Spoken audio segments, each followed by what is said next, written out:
In just a few months, on May 9th, Filipino voters will head to the polls in one of the most consequential elections in decades.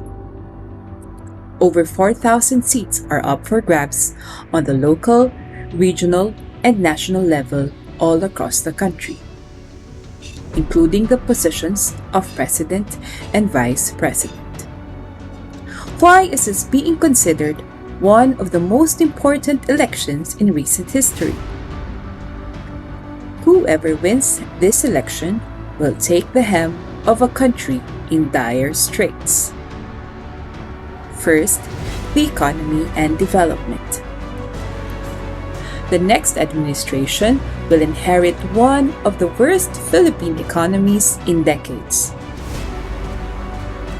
The current government's failed pandemic response has resulted in a high unemployment rate, rapid inflation, and ballooning national debt. The poor have bore the brunt of this economic disaster, as all the while the Filipino super-rich experienced the greatest increase in their wealth in all of ASEAN. The government's flagship infrastructure program has prioritized foreign interests and big business at the expense of indigenous rights and people's welfare. Second is human rights. The Philippine human rights situation is at an incredibly low point as well. The Duterte administration has continued with its attitude of flagrant disregard for human rights. Extrajudicial killings, illegal arrests, and the red tagging of human rights defenders continued during the pandemic, with the government even passing controversial anti-terror law, which has received much criticism from international bodies, including the United Nations Human Rights Council, the European Parliament, and the International Criminal Court. Third is democracy.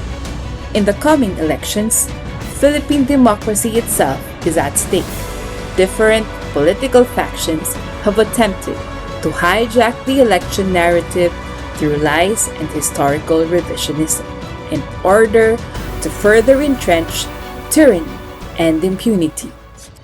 In response, the opposition have come together to assemble the broadest people's-based coalition to counter the rise of anti-democratic forces.